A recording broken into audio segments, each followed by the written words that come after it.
नमस्ते दोस्तों। Nuclear physics सुनने में बहुत ही कॉम्प्लिकेटेड लगता है ना, पर घबराओ मत, इतना डिफिकल्ट नहीं है जितना आप सोच रहे हैं। ये बस एटम के छोटे से सेंटर यानी न्यूक्लियस के बारे में पढ़ाई है। ये न्यूक्लियस और भी छोटे पार्टिकल्स से बना होता है जिन्हें प्रोटॉन्स और न्यूट्रॉन्स कहते हैं। न्यूक्लियर फिजिक्स हमें यह समझने में मदद करती है कि ये पार्टिकल्स आपस में कैसे इंटरैक्ट करते हैं। इस नॉलेज की वजह से हमें न्यूक्लियर पावर और जान बचाने वाले मेडिकल ट्रीटमेंट्स जैसे अमेजिंग डिस्कवरीज और इन्वेंशंस मिले हैं। लेकिन यह याद रखना भी जरूरी है कि इन डिस्कवरीज के साथ बड़ी रिस्पॉन्सिबिलिटी भी आती है। उदाहरण के लिए न्यूक्लियर वेपन्स मानवता के लिए एक बहुत बड़ा खतरा है।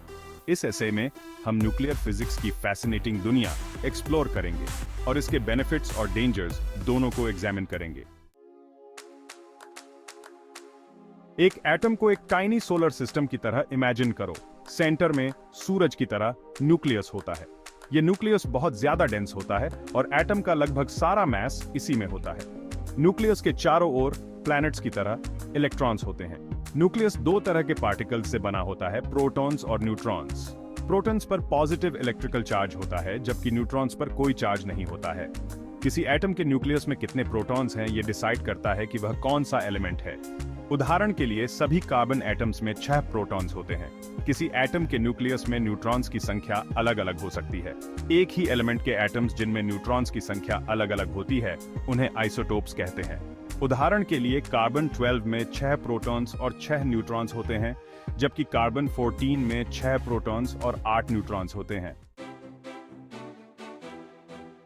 न्यूक्लियर एनर्जी वो एनर्जी होती है जो किसी एटम के न्यूक्लियस में स्टोर्ड रहती है। यह एनर्जी दो प्रोसेसेस से रिलीज हो सकती है, न्यूक्लियर फिशन और nuclear fusion. Nuclear fission atom को आधा तोड़ने जैसा है। जब एक न्यूट्रॉन किसी हैवी एटम जैसे यूरेनियम के न्यूक्लियस से टकराता है तो वह न्यूक्लियस को दो छोटे न्यूक्लियई में स्प्लिट कर देता है। इस स्प्लिटिंग से बहुत ज्यादा एनर्जी रिलीज होती है। न्यूक्लियर फिशन वो प्रोसेस है जिसका यूज न्यूक्लियर पावर प्लांट्स में इलेक्ट्रिसिटी जनरेट करने के लिए किया जाता है। दूसरी तरफ न्यूक्लियर फ्यूजन दो एटम्स को एक में कंबाइन करने जैसा है। जब दो लाइट न्यूक्लियाई जैसे हाइड्रोजन को बहुत ज्यादा टेम्परेचर और प्रेशर में एक साथ फोर्स किया जाता है तो वो फ्यूज होकर एक हेवियर न्यूक्लियस बनाते हैं जैसे हीलियम। यह फ्यूजन प्रोसेस फिशन से भी ज्यादा एनर्जी रिलीज करता है। न्यूक्लियर फ्यूजन वो प्रोसेस है जो सन और दूसरे स्टार्स को पावर देता है। न्यूक्लियर फिशन को 1930s में डिस्कवर किया गया था और यह बहुत जल्दी ही एक्साइटमेंट और फियर दोनों का कारण बन गया। एक तरफ यह एनर्जी के एक पावरफुल न्यू सोर्स की पॉसिबिलिटी लेकर आया, दूसरी तरफ इसने बहुत ही ज्यादा विनाशकारी वेपन्स बनाने का तरीका भी दे दिया। पहले न्यूक्लियर रिएक्टर्स जो 1940s में बनाए गए थे उनमें हीट जनरेट करने के लिए न्यूक्लियर फिशन का यूज किया जाता था और फिर इस हीट का यूज स्टीम प्रोड्यूस करने और टर्बाइंस को इलेक्ट्रिसिटी जनरेट करने के लिए ड्राइव करने के लिए किया जाता था। आज दुनिया भर के न्यूक्लियर पावर प्लांट्स अपनी इलेक्ट्रिसिटी का एक सिग्निफिकेंट पोर्शन प्रोवाइड करने के लिए फिशन पर डिपेंड है। हालांकि न्यूक्लियर फिशन से रेडियो एक्टिव वेस्ट भी प्रोड्यूस होता है जो हजारों साल तक खतरनाक रह सकता है। इस वेस्ट को डिस्पोज करना न्यूक्लियर पावर इंडस्ट्री के लिए एक मेजर चैलेंज है। 1986 में हुआ चेर्नोबिल डिजास्टर, जहां एक न्यूक्लियर रिएक्टर के मेल्टडाउन से रेडियो एक्टिव मटेरियल एनवायरनमेंट में रिलीज हो गया था। यह न्यूक्लियर फिशन के पोटेंशियल डेंजर्स की एक जीती जागती याद दिलाता है। Section 5 nuclear fusion, the power of the stars. Nuclear fusion वो प्रोसेस जो सन को पावर देता है। यह उन साइंटिस्ट के लिए एक ड्रीम रहा है जो एनर्जी के क्लीन और वर्चुअली लिमिटलेस सोर्स की तलाश में है। फिशन के उल्ट फ्यूजन से कोई long lived radio active waste produce नहीं होता है और यह अबंडेंट फ्यूल सोर्सेज पर डिपेंड होता है जैसे हाइड्रोजन आइसोटोप्स जो सी वाटर में पाए जाते हैं। हालांकि यहां अर्थ पर सस्टेन्ड न्यूक्लियर फ्यूजन को अचीव करना बहुत चैलेंजिंग साबित हुआ है।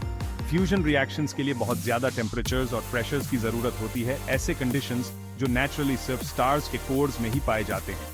साइंटिस्ट्स कई डेकेड्स से ऐसे फ्यूजन रिएक्टर्स डेवलप करने की कोशिश कर रहे हैं जो इन कंडीशंस को रेप्लिकेट कर सकें और नेट एनर्जी गेन अचीव कर सकें, यानी वे कंज्यूम करने से ज्यादा एनर्जी प्रोड्यूस करें। चैलेंजेस के बावजूद प्रोग्रेस हो रहा है। लार्ज स्केल इंटरनेशनल कोलैबोरेशंस जैसे आईटर प्रोजेक्ट ऐसे एक्सपेरिमेंटल फ्यूजन रिएक्टर्स बनाने के लिए काम कर रहे हैं जो फ्यूचर फ्यूजन पावर प्लांट्स के लिए रास्ता तैयार कर सकें। अगर सक्सेसफुल रहे तो फ्यूजन एनर्जी दुनिया की एनर्जी सप्लाई में क्रांति ला सकती है और क्लाइमेट चेंज से लड़ने में मदद कर सकती है। Section 6, the Enigma of radio activity. Radio activity एक नेचुरल फिनोमिनन है जिसमें एक अनस्टेबल एटम का न्यूक्लियस अपने आप पार्टिकल्स या एनर्जी इलेक्ट्रोमैग्नेटिक रेडिएशन के रूप में इमिट करता है। यह प्रोसेस एटम को एक अलग आइसोटोप में ट्रांसफॉर्म कर देता है, अक्सर एक अलग एलिमेंट में। 19वीं सेंचुरी के अंत में रेडियो एक्टिविटी की खोज ने मैटर की हमारी समझ को बदल दिया और मेडिसिन, इंडस्ट्री और साइंटिफिक रिसर्च के लिए इंपॉर्टेंट टूल्स डेवलप करने का रास्ता खोला। रेडियो एक्टिव डिके के 3 मेन टाइप्स हैं, अल्फा डिके, बीटा डिके और गैमा डिके। हर टाइप के डिके को न्यूक्लियस से इमिट होने वाले पार्टिकल या एनर्जी के टाइप से पहचाना जाता है। Section 7, alpha, beta and gamma radiation. Alpha decay तब होता है जब एक अनस्टेबल न्यूक्लियस एक अल्फा पार्टिकल एमिट करता है जिसमें 2 प्रोटॉन्स और 2 न्यूट्रॉन्स होते हैं। अल्फा पार्टिकल्स रिलेटिवली लार्ज होते हैं और उन पर पॉजिटिव चार्ज होता है, जिसकी वजह से ये हाईली आयोनाइजिंग तो होते हैं लेकिन एक शीट ऑफ पेपर या कुछ सेंटीमीटर्स की एयर से आसानी से रुक भी जाते हैं। बीटा डिके में एक बीटा पार्टिकल का इमिशन होता है जो या तो एक इलेक्ट्रॉन हो सकता है या एक पॉजिट्रॉन जो इलेक्ट्रॉन का एंटी मैटर काउंटरपार्ट है। बीटा पार्टिकल्स अल्फा पार्टिकल्स से छोटे और लेस आयोनाइजिंग होते हैं लेकिन ज्यादा दूर तक पेनिट्रेट कर सकते हैं। इन्हें रोकने के लिए कुछ मिलीमीटर्स की एल्यूमिनियम या कुछ मीटर्स की एयर की जरूरत होती है। गैमा डिके तब होता है जब एक एक्साइटेड न्यूक्लियस एनर्जी को गैमा रेज के रूप में रिलीज करता है जो हाई एनर्जी इलेक्ट्रोमैग्नेटिक रेडिएशन होते हैं। गैमा रेज का कोई मास या चार्ज नहीं होता है लेकिन ये हाईली पेनिट्रेटिंग होते हैं और इन्हें एटेन्यूएट करने के लिए कई सेंटीमीटर्स की लीड या मीटर्स की कंक्रीट की जरूरत होती है। Section 8, nuclear weapons, a threat to humanity.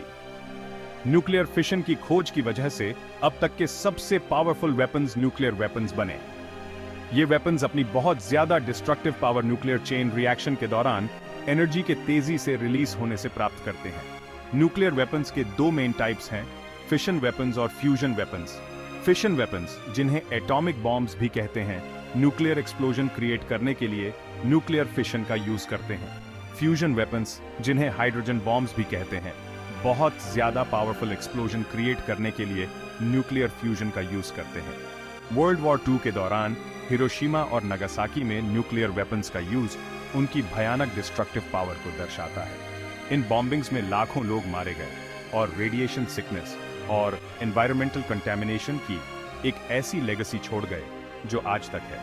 Nuclear weapons का डेवलपमेंट और प्रोलिफरेशन मानवता के लिए एक बहुत बड़ा खतरा है।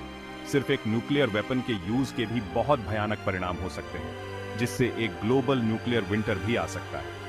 ऐसे कैटास्ट्रोफी को रोकने के लिए न्यूक्लियर वेपन्स को कंट्रोल करने और उन्हें खत्म करने के इंटरनेशनल एफर्ट्स बहुत जरूरी हैं। Section 9, nuclear medicine healing with radiation. Nuclear technology में जहां बहुत बड़ी डिस्ट्रक्शन की कैपेबिलिटी है, वहीं यह मेडिसिन के फील्ड में रिमार्केबल बेनिफिट्स भी देता है। न्यूक्लियर मेडिसिन कई तरह की डिजीजेस को डायग्नोस और ट्रीट करने के लिए रेडियो एक्टिव आइसोटोप्स और रेडिएशन का यूज करता है। न्यूक्लियर मेडिसिन का एक सबसे कॉमन एप्लीकेशन है medical imaging. Radio active tracers, जो कि रेडियो एक्टिव आइसोटोप वाले मॉलिक्यूल्स होते हैं, को बॉडी में इंजेक्ट किया जा सकता है, जहां ये स्पेसिफिक ऑर्गन्स या टिश्यूज में एक्यूमुलेट हो जाते हैं। इन ट्रेसर्स द्वारा इमिट होने वाले रेडिएशन को डिटेक्ट करके डॉक्टर्स ऐसी इमेजेस क्रिएट कर सकते हैं जो इन ऑर्गन्स या टिश्यूज के स्ट्रक्चर और फंक्शन को दिखाती हैं। कॉमन मेडिकल इमेजिंग टेक्निक्स जिनमें रेडियो एक्टिविटी का यूज होता है, उनमें एक्सरेज, कंप्यूटेड टोमोग्राफी स्कैन्स और पॉजिट्रॉन इमिशन टोमोग्राफी स्कैन्स शामिल हैं। रेडिएशन थेरेपी भी न्यूक्लियर मेडिसिन का एक इम्पोर्टेंट एप्लीकेशन है। ये टेक्निक कैंसर सेल्स को मारने या ट्यूमर्स को श्रिंक करने के लिए हाई एनर्जी रेडिएशन का यूज करती है। रेडिएशन थेरेपी को एक्सटर्नली एक लिनियर एक्सेलरेटर नाम की मशीन का यूज करके डिलीवर किया जा सकता है, या इंटरनली ट्यूमर के पास रेडियो एक्टिव इम्प्लांट्स लगाकर। Section 10, the future of nuclear physics. Nuclear physics आज भी रिसर्च का एक एक्टिव और इवॉल्विंग फील्ड है, जिसमें ग्राउंड ब्रेकिंग डिस्कवरीज और ट्रांसफॉर्मेटिव टेक्नोलॉजीज दोनों की पॉसिबिलिटी है। साइंटिस्ट्स लगातार न्यूक्लियस की हमारी समझ की सीमाओं को तोड़ रहे हैं, नए आइसोटोप्स एक्सप्लोर कर रहे हैं और उन फंडामेंटल फोर्सेस की जांच कर रहे हैं जो सब एटॉमिक लेवल पर मैटर के बिहेवियर को गवर्न करती हैं। रिसर्च का एक एक्साइटिंग एरिया है एक्सोटिक न्यूक्लिई की स्टडी, जो कि ऐसे न्यूक्लिई होते हैं जिनमें प्रोटॉन्स और न्यूट्रॉन्स की संख्या अनयूजुअल होती है। ये न्यूक्लिई ऐसे यूनिक प्रॉपर्टीज दिखाते हैं जो न्यूक्लियर स्ट्रक्चर की हमारी मौजूदा समझ को चैलेंज करते हैं और नए मटेरियल्स और टेक्नोलॉजीज के डेवलपमेंट का रास्ता खोल सकते हैं। रिसर्च का एक और प्रॉमिसिंग एवेन्यू है एडवांस्ड न्यूक्लियर रिएक्टर्स का डेवलपमेंट। ये रिएक्टर्स मौजूदा रिएक्टर्स से ज्यादा सेफ, ज्यादा एफिशिएंट होंगे और कम रेडियो एक्टिव वेस्ट प्रोड्यूस करेंगे। कुछ डिजाइन्स जैसे मोल्टन सॉल्ट रिएक्टर्स और thorium reactors inherent safety features और रिड्यूस्ड प्रोलिफरेशन रिस्क्स की पॉसिबिलिटी देते हैं। Section 11 conclusion, embracing the atomic age. Nuclear physics ने हमारी दुनिया को पूरी तरह से बदल दिया है, बेटर और वर्स दोनों तरह से। इसने हमें क्लीन एनर्जी जनरेट करने, डिजीजेस का इलाज करने और यूनिवर्स के सीक्रेट्स को अनलॉक करने की पावर दी है, लेकिन इसने हमें अकल्पनीय विनाश करने का साधन भी दिया है। आज जब हम 21st सेंचुरी के चैलेंजेस और अपॉर्चुनिटीज को फेस कर रहे हैं, तो यह बहुत जरूरी है कि हम न्यूक्लियर टेक्नोलॉजी को विजडम और कॉशन दोनों के साथ अप्रोच करें। हमें रिसर्च और डेवलपमेंट में इन्वेस्ट करते रहना चाहिए और साथ ही न्यूक्लियर वेपन्स के प्रोलिफरेशन को रोकने और न्यूक्लियर एनर्जी का यूज सेफ और रिस्पॉन्सिबल तरीके से सुनिश्चित करने के लिए भी काम करना चाहिए। भविष्य हमारे हाथ में है। न्यूक्लियर फिजिक्स के पोटेंशियल को अपनाकर और साथ ही उसके रिस्क्स को कम करके हम सभी के लिए एक बेटर और ज्यादा सस्टेनेबल फ्यूचर बना सकते हैं।